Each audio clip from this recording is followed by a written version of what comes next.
Cette semaine à l'émission, nous faisons le point sur le vent de renouveau qui souffle sur l'hôtel de ville de Laval. Je vous propose une mise à jour consacrée à la nomination du nouveau maire par intérim de Laval et aussi les autres joueurs qui se présentent sur l'échiquier politique.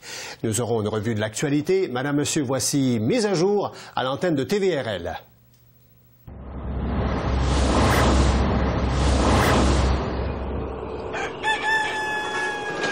Cette émission mise à jour à l'antenne de la télévision régionale de Laval vous est présentée en partenariat avec l'Écho de Laval.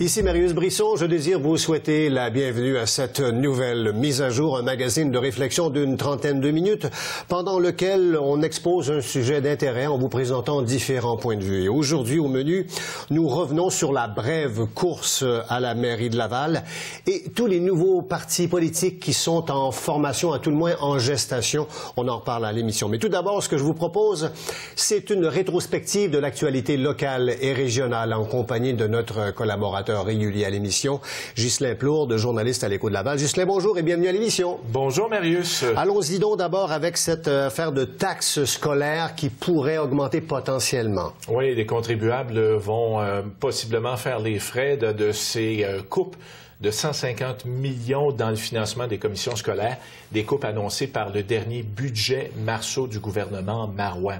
Ce 50 millions fait partie d'une enveloppe qu'on appelle la subvention de péréquation, qui est octroyée à Québec, qui est octroyée par Québec aux commissions scolaires, pour, si vous voulez, là, permettre d'empêcher les commissions scolaires de profiter du bond important des valeurs foncières.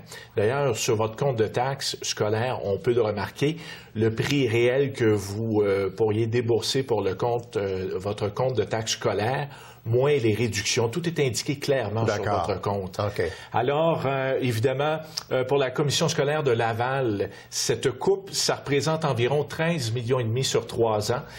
Peu de scénarios se présentent à l'ANCSDL pour la présidente Louise Lortie. Les options sont, disons-le... pas beaucoup de choix. ...sont peu nombreuses.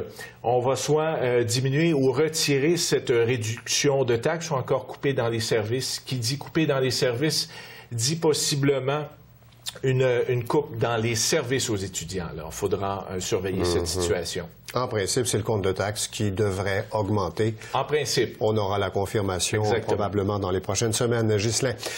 Que se passe-t-il entre le Red Light et Laval? Ça va pas bien, là. Il y a un litige? Un litige. Le Red Light met en demeure Ville de Laval pour 40 000 $. Le différend, c'est un événement After Hour qui a été organisé le 31 décembre dernier par des promoteurs privés au Colisée Laval.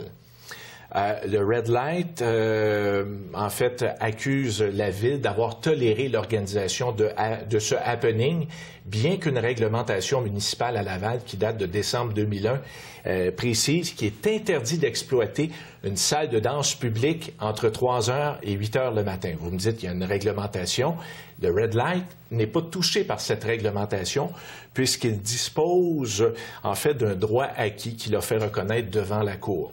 Alors là, on réclame 40 000 $ à la Ville. Il faudra voir. Ce n'est pas encore judiciarisé, ce dossier. Il faudra voir s'il y aura entente entre les deux parties. À suivre donc. Nous allons revenir, Ghislain, sur l'apparition finalement de Jeff Molson, le président des Canadiens, devant la Chambre de commerce de Laval, il y a quelques jours de cela. Qu'est-ce que vous avez retenu de votre discours? Il y a beaucoup de choses, beaucoup d'attentes, mais disons peu de confirmations en tout cas. Hein? M. Molson a tenu un discours qui ressemble beaucoup à celui des politiciens, rempli de promesses, disons, mais pas de garanties là, écrites sur papier. Ce que M. Molson a dit, une fois la place Belle érigée, le Canadien pourrait y tenir quelques pratiques, pourrait y tenir également son camp d'entraînement et aussi, durant la saison estivale, l'école de hockey du Canadien pourrait mettre en place des sessions du côté de la place Belle, un peu comme le Canadien le fait d'ailleurs du côté de Brossard à son complexe qui est attenant au fameux centre 10-30. Tout à fait. Donc on pourrait faire un peu la même chose avec la place Bell. On parle évidemment de la venue de l'équipe de la filiale du Canadien.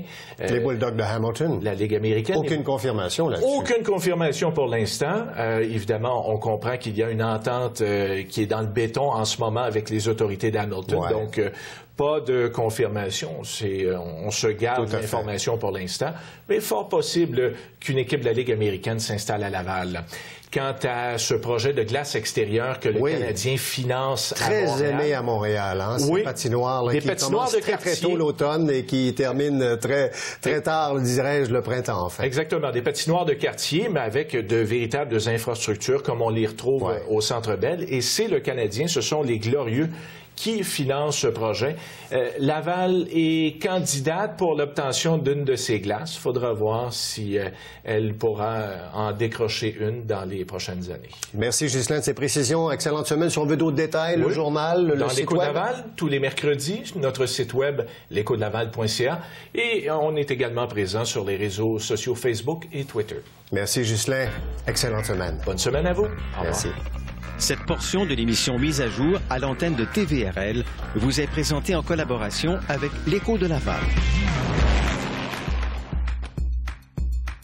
Cette semaine, à l'émission Mise à jour, nous avons décidé de revenir sur la brève course à la mairie de Laval, alors que nous accueillons le principal conseiller municipal qui a été au cœur de tout le processus de nomination du remplaçant de Gilles Vaillancourt, évidemment, qui a accepté de nous parler. On parle ici d'un de mes deux invités. Donc, je reçois ce seul candidat qui avait décidé d'affronter le maire élu, Alexandre Duplessis. Il s'agit du conseiller Jacques Saint-Jean, conseiller de Saint-François. Et en première partie d'émission, ce que je vous propose, c'est de faire le tour en compagnie de notre chroniqueur, analyste Ghislain Plourde. On va faire le tour là, de tout ce qui se passe, tout ce qui bouge à Laval en termes de nouveaux candidats, de nouveaux partis politiques. Ghislain, merci d'être avec nous pour cette partie d'émission. Plaisir. Alors, Ghislain, allons-y d'abord avec le premier constat. Ça saute aux yeux. Le parti au pouvoir depuis tant d'années à Laval, le PRO des Lavallois, donc le parti du ralliement officiel des Lavallois, ça n'existe plus. Le parti du PRO a été dissous, donc fondé en 81 et a été dissous à la toute fin du mois de novembre. Donc, oui, le premier constat, la joute politique à Laval sera intéressante pour la prochaine campagne. Ça veut dire que les 21 conseillers sont indépendants. Sont indépendants. Ils ont quitté le Tout bateau. à fait. Il y a une conseillère qui avait quitté avant même la dissolution officielle, non? Oui, lors de la démission de l'ex-maire Gilles Vaillancourt, la journée même, Claire Lebel avait annoncé donc ses couleurs. Elle avait annoncé qu'elle quittait le PRO et devenait indépendante. Ce fut la première et les 20 autres ont suivi lors de l'annonce de dissolution. Et là, lorsqu'on a annoncé la dissolution du PRO, il y avait une cagnotte intéressante quand même à l'intérieur du parti. On parle de près d'1 million, 900 000, quelques Tout à fait. Donc, on en fait quoi de cette cagnotte? Le processus, ce montant-là, il est retourné au directeur général des élections qui, lui, par la suite, va le retourner en principe, à la municipalité, à la ville de Laval. À l'administration. Est-ce qu'on peut penser, Ghislain, au moment où l'on se parle, que le nouveau maire élu, le nouveau maire intérimaire, enfin le maire élu par les conseillers et non pas par la population, Alexandre Duplessis, va créer un nouveau parti politique? Bien, il a fait part de ses intentions avant même sa nomination à titre de maire intérimaire. Alexandre Duplessis, en entrevue à l'Écho de Laval, a fait savoir que oui, il allait briguer la mairie en 2013 et qu'une des options envisagées était de créer sa propre formation politique. Donc, il pourrait bien lancer l'équipe Duplessis dans les prochains mois. Faudra surveiller probablement l'échéancier du printemps là, pour s'attendre à une annonce d'une possible équipe Duplessis. En attendant, tout le monde est indépendant au conseil municipal. Exactement. On a un nouveau maire et il y a de nouvelles règles du jeu aussi. On le sent déjà avec le nouveau maire là, qui a été nommé, Alexandre Duplessis. Parlons maintenant des autres joueurs qui s'amènent sur l'échiquier politique lavallois. On change le visage de Laval, là. Oui, deux nouveaux joueurs, deux nouvelles formations politiques pourraient s'ajouter aux prochaines élections. On parle encore d'un scénario hypothétique puisqu'elles n'ont pas été enregistrées officiellement auprès du directeur général des élections. Ce premier parti, d'abord, le premier parti, c'est le NPL, le nouveau parti des Lavallois. Ah bon? Il a été fondé par Claude Bélanger, qui est courtier immobilier, mais qui est impliqué en politique depuis le début des années années 80, qui a été un militant de la première heure du PRO. C'est un organisateur, dans le fond. Il a travaillé avec André Boileau et... exactement, un organisateur de quartier. Robillard. Il a travaillé auprès d'André Boileau et lors de la dernière élection auprès de Denis Robillard. Mais il n'était pas dans les hautes sphères du PRO. Il faut comprendre qu'il était à la base du parti. C'est dit déçu, c'est dit trahi par son ancienne formation politique, par toutes les controverses qui ont éclaboussé le PRO et l'administration lavalloise au cours des dernières années. C'est donc... Il n'avait rien vu venir, évidemment. La déception est très grande de son côté. Et là, il décide de fonder... Il y a cru jusqu'à la toute fin à la sincérité des membres de son parti, mais là, il a lancé la serviette. Est-ce qu'il sera candidat à la mairie? Non. Non, ça c'est clair? En fait, c'est pas sa première option. Disons qu'il brigue d'abord un poste de conseiller. Par la suite, évidemment, s'il réunit 21 représentants, parmi l'un des scénarios qu'il envisage, c'est de tenir peut-être à l'intérieur même de son parti une investiture pour désigner un candidat intéressé. OK. Chose certaine, le parti n'est pas encore inscrit à la direction générale des élections d'abord. Ça, c'est clair. On parle d'un possible parti pour l'instant. Rien de coulé dans le béton. Deuxième parti officiel, enfin officieux plutôt, qui se pointe à l'horizon, là? Oui, ben c'est qu'on a fait le nom une réservation de nom auprès du DGE. C'est la Coalition démocratique des citoyens de Lavallois. Cette réservation de dénomination a été faite par un citoyen de Laval du nom de Benoît Lamoureux.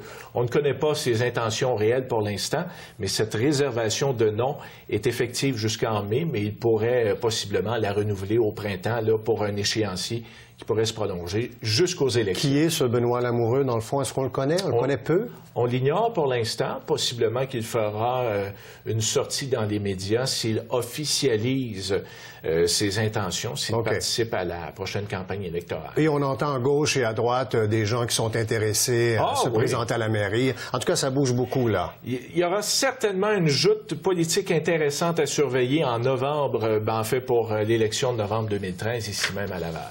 Et les élections à Laval, peut-on le penser, après un règne sans fin de 23 ans, finalement, du maire Vaillancourt, de l'ancien maire Vaillancourt, on peut penser que les élections ne seront plus jamais les mêmes, dans le fond.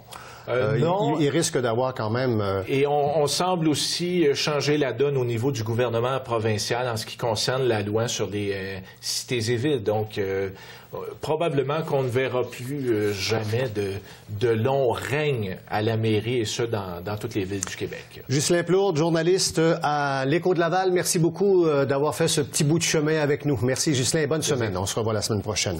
Alors, nous allons faire une petite pause, madame, monsieur, et tout de suite après, nous allons vous présenter le candidat, le seul candidat municipal de Laval qui a accepté de se présenter contre Alexandre Duplessis pour se disputer le poste de maire intérimaire de Laval. Il s'agit de Jacques Saint-Jean. Dans un instant pour la suite de Mise à jour. Nous poursuivons notre réflexion sur le vent de changement, le vent de renouveau qui semble souffler sur l'hôtel de ville de Laval depuis l'arrivée finalement du plus jeune maire de toute l'histoire de Laval. En fait, c'est le 6e maire le plus jeune, Alexandre Duplessis.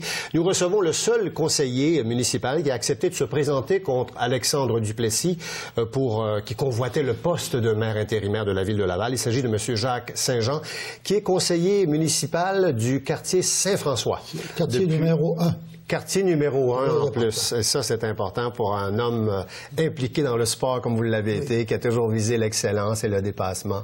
Donc, merci beaucoup, M. Saint-Jean, d'être venu à l'émission. Merci. Très agréable. Merci d'avoir accepté notre invitation. Commençons donc par votre parcours. Juste avant d'aller aux premières questions, je veux dire aux gens un peu qui vous êtes. Diplômé en éducation physique en pédagogie à l'Université de Montréal, conseiller municipal du PRO depuis 18 ans jusqu'à la dissolution du PRO. Vous avez été candidat à défait à la mairie, donc le 23 novembre dernier contre Alexandre Duplessis, on peut dire ça.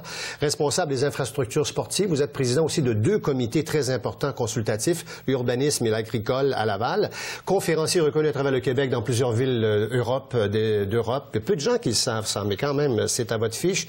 Et très impliqué pour les défavorisés, les handicapés. Tout un parcours, M. Saint-Jean. Bon, j'en suis très satisfait, mais il y a tellement de nouvelles négatives ici et là de nos jours que quand on en a des bons, on regarde par en arrière ce qu'on a fait.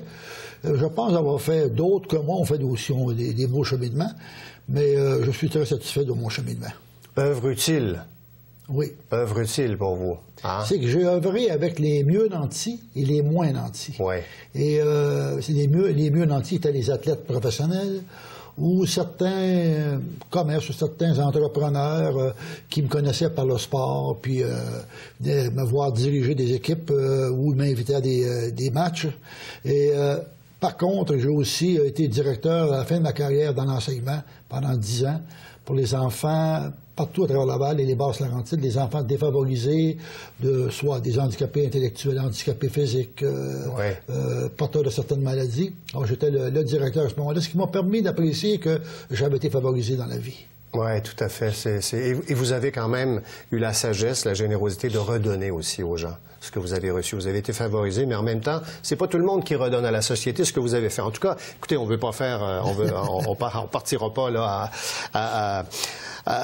sur cette ligne, mais on va revenir, si vous voulez, M. Saint-Jean, aux derniers événements. J'imagine qu'un homme de votre trempe, un homme qui a été impliqué dans tellement de dossiers, de contrats aussi, ça a dû vous affecter, ce qui s'est passé avec Gilles Vaillancourt, qui était le maître à penser du milieu politique lavallois. Moi, ça m'a beaucoup affecté parce que M. Vaillancourt, c'est un bon leader, c'est un gars qui connaissait ses dossiers, c'est ça, il n'y a pas de doute là-dessus.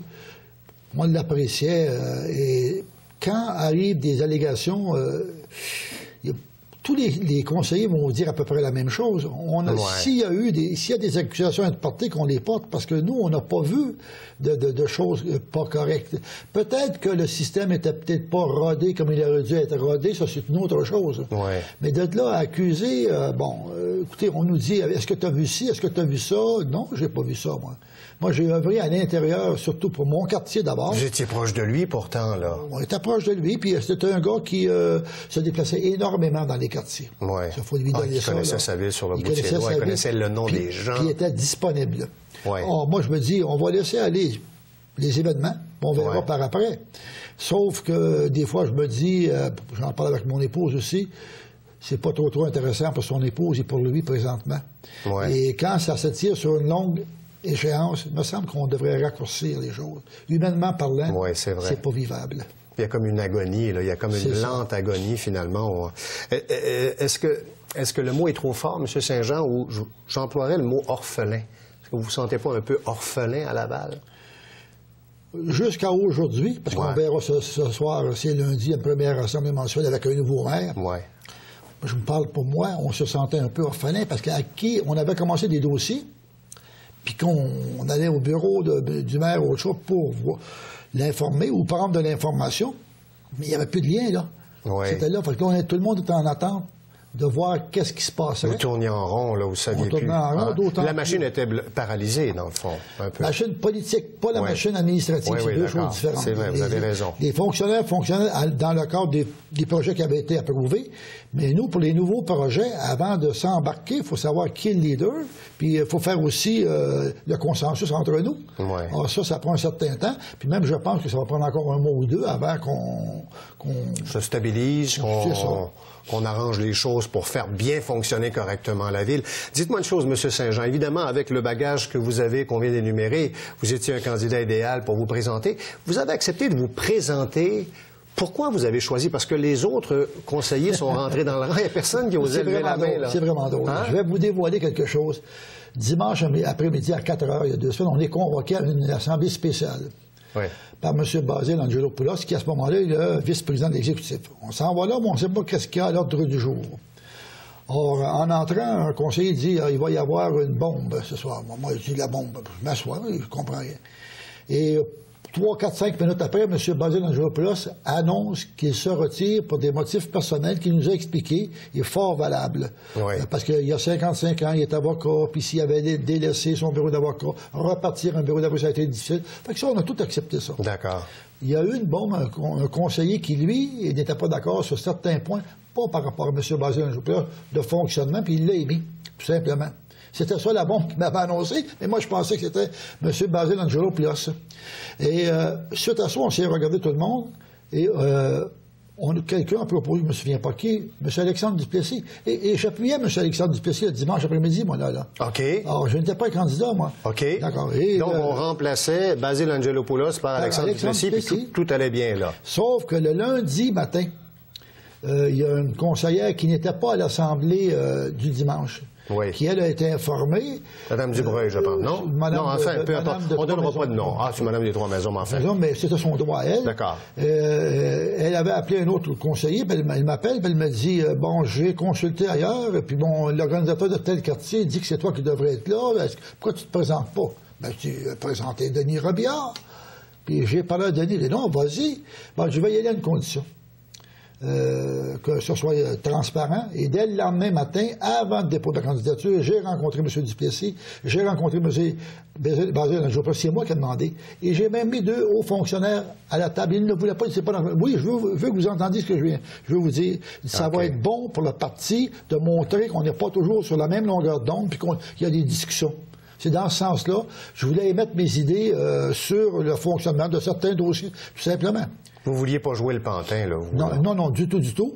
Et, sauf que malheureusement, et il n'y a rien de malhonnête là-dedans, M. Bazile avait le pouvoir de commander une réunion pour le nouveau maire dans les 30 jours suivant le départ de M. Vaillancourt, donc ça menait jusqu'à peu près au 12 décembre. Lui a dit, on fait ça vendredi. Parce que lui, il voulait, je le comprends, on dit, on règle ça une fois pour toutes, là, puis moi, je veux plus vivre. On n'étire pas la sauce. Non, sauf que si tu fais ça, on pourrait avoir des problèmes. On avait 2 échevins en vacances à l'extérieur. Un est revenu depuis ce temps-là. M. Martineau, Mme Dubreuil. Ça peut mal paraître, mais je pense pas que l'intention de M. Bazile était mauvaise. Il voulait tout simplement... Les dés n'étaient pas pipés dans le fond, là. Non, du tout. Et même, j'ai dit à M. Duplessis, et je l'ai redit à la conférence de presse après l'élection, juste avant plutôt, là, non, je ne suis pas un poteau. Moi, je me présente parce que j'aurais voulu avoir un débat d'idées, mais j'ai eu 2 jours. J'ai pas eu de débat d'idées, mais j'ai tout de même soumis des idées. Et M. Duplessis en a retenu 1 ou 2. Et c'est pas terminé. Alors, je n'étais pas en guerre contre personne. C'est ça, c'est pas une déclaration de guerre que vous avez faite. Vous avez obtenu quoi au final? 3 votes? 15 pour M. Duplessis? C'est ça. Est-ce que ça vous a déçu? Mais non, j'ai pas été... j'ai peut-être été déçu par certaines personnes qui m'ont dit d'elles-mêmes, sans que je leur demande, genre, inquiète pas, je vote pour toi vendredi. Puis ils n'ont pas voté pour moi. C'était impossible, on a regardé les votes. Ça, c'est ma déception. Mais je ne suis pas amer, parce que je savais au départ que je perdrais. Parce que l'exécutif, avait dit qu'ils endosseraient M. Duplessis avant, et même moi, je l'ai fait, et d'autres. Alors, ils ne revenaient pas en arrière. En partant, ils partaient gagnants. Alors, moi, c'est pas ça mon but. Mon but, c'est de rendre ça transparent, tout simplement. La démocratie aussi, exprimer la démocratie, faire un débat. Alors, si, à ce moment-là, j'étais amer ou j'étais, disons, vindicatif, je vous répondrai autrement, mais je ne suis pas amer ni vindicatif. Alors, je suis heureux dans ce que je fais. Donc, vous allez vous êtes rallié, je veux dire. Vous allez collaborer avec le maire. Il faut faire attention, les plus heureux, c'est pas moi. C'est les gens de mon quartier, parce que j'ai véhiculé un peu partout dans le quartier depuis... ils ne savaient pas comment me dire, ils disaient, on est content que tu sois pas là. Parce qu'on veut t'avoir dans... Mais moi, j'ai trouvé ça appréciable pour moi, là, parce que ça veut dire qu'ils reconnaissaient que j'étais très impliqué dans mon quartier. Oh, ça me donne une grande satisfaction. Est-ce qu'il est permis de dire aux téléspectateurs qui nous regardent, M. Saint-Jean, quels sont le point ou les 2 points que vous avez amenés, qui ont fait évoluer le débat et qui ont permis à M. Duplessis de dire, ben voilà une bonne idée, je la prends, puis on va la donner. Est-ce que c'est le secret des dieux? Est-ce qu'on peut en parler? Oui, on peut en parler. Il y en a une, entre autres, mais il l'avait aussi, lui, dans son sac, peut-être, c'est de faire participer davantage les conseillers. Ça, c'est parce que c'est bien important, parce que autrefois, c'était une autre façon, là, que je critique pas. Non, mais le maire il était au courant des dossiers. Mais là, je regarde, pas plus tard que ce matin, M. Duplessis m'a appelé pour un dossier dans mon quartier, que je connais mieux que lui. C'est dans mon quartier. Donc, peut-être qu'un jour, il va le connaître aussi bien que moi, là, mais c'est tout à fait normal. Or, si ça arrive qu'une question, je vais y répondre. Si je ne suis pas capable, il viendra m'aider à répondre. Or, mais avec le temps, il faut lui laisser aussi la chance de fonctionner dans le système. Ça, c'était ça. Il y a une autre chose, je ne sais pas s'il va l'accepter. Moi, je disais que toutes les nominations de comité, ça devrait être le conseil qui suggère des noms au maire qui, lui, en fin de compte, entérine ou non la nomination. Au lieu du comité exécutif ou au lieu du maire? C'est le maire qui nomme. Bon, c'est peut-être comme ça dans toutes les villes. Mais s'il y a un conseil, pourquoi lui ne serait pas consulté? On donne les noms, on donne 2 noms, 3 noms. Bon, le maire décide à ce moment-là qu'il va choisir, c'est son privilège. D'accord. Tandis que sans ça, on se sent imposé, ça fait de la compétition entre les personnes. Puis, à mon avis, c'est difficile de faire une équipe solide quand on ne procède pas comme ça. Le pro, c'était une autre affaire. L'équipe s'était bâtie au fil du temps. Ouais. Et là, maintenant, lorsqu'on repart, il faut se donner des chances. C'est mon point de vue à moi. Puis, il va y avoir quand même, M. Saint-Jean, des dissensions, j'imagine, à l'intérieur du groupe. Quand on a un leader comme Gilles Vaillancourt, on embarque, on suit. Mais là, évidemment, avec un nouveau candidat, peu importe lequel, là, la donne change. Les gens ont le goût de parler davantage, ont le goût de s'exprimer, ont le goût de prendre un peu plus de place. Moi, je dirais que présentement, je crois qu'il n'y a pas de dissension. Mais il pourrait y en arriver, dépendant des sujets de discussion qu'il y aura. Parce que si les gens discutent puis on s'aperçoit qu'on ne fonctionne pas dans le système, bien écoutez, oui, je vais vous donner un exemple. C'est sûr que ce que je vais apporter à un moment donné au Conseil sur l'implication, commission scolaire ville, sans blâmer qui que ce soit, là, c'est un petit peu en dehors de ce que peuvent penser mes confrères. Or, si ça ne fonctionnait pas, bon, ça fait 50 ans, 75 ans au Québec qu'on piétine dans la collaboration commission scolaire et ville. Puis je ne parle pas de Laval en particulier. Non, je comprends. J'étais le président provincial, puis bon, tout le monde est de bonne foi. Mais c'est tout le temps les mêmes payeurs de taxes à la commission scolaire et à la ville. Bien sûr. Alors, il faut rentabiliser au maximum, d'après moi, toutes les installations physiques. Il doit y avoir des priorités scolaires, oui, mais quand les édifices sont libres, les choses, ça se fait déjà en partie à Laval. Il faut améliorer cet aspect-là. Et l'inverse est aussi vrai. Les terrains de la ville qui sont payés par des gens qui vont à l'école, quand ils sont disponibles, les arénas, ben, ça se fait, mais pas encore assez. On ne l'a pas assez. Ça veut dire que la vie politique à Laval ne sera plus jamais la même, dans le fond. Il va y avoir... Est-ce que vous trouvez que le départ de Gilles Vaillancourt, c'est un plus pour davantage de démocratie, davantage de place, ou comment vous voyez les choses? Si je me fie à mes observations du passé, oublions Gilles Vaillancourt, c'est le dernier de la ligne. C'est comme ça que ça fonctionnait. Mais partout, présentement, dans tous les... Ottawa continue dans l'ancienne mentalité avec Harper, ça je comprends. Mais partout ailleurs, on essaie de travailler en équipe. Et il y avait un esprit d'équipe, mais il y avait un leader. Dans ce cas-là, le leadership va peut-être s'assurer sur 3-4 personnes, comme on a vu dans le passé. Mais dans le temps, le drapeau à Montréal, le drapeau était seul. Ben oui. Les autres suivaient. Mais par après, il faut essayer de partager les tâches. Le drapeau fonctionnait souvent en duo. Hein. Il y avait toujours un bon président du comité exécutif, un Lucien Saunier, un Yvon Lamarre, un Pierre Desmarais II, etc. Mais le maire était le maire. Mais c'était l'époque. Oui, c'est ça. Aujourd'hui, je ne sais pas si le drapeau pourrait faire ça. C'est pour ça que moi, je ne veux pas juger ce qui s'est passé avant. Je comprends. Partons de ce qui est aujourd'hui, puis essayons de travailler en équipe. Et vous dites, M. Saint-Jean, que je veux vous entendre là-dessus en terminant, qu'on a perdu notre fierté.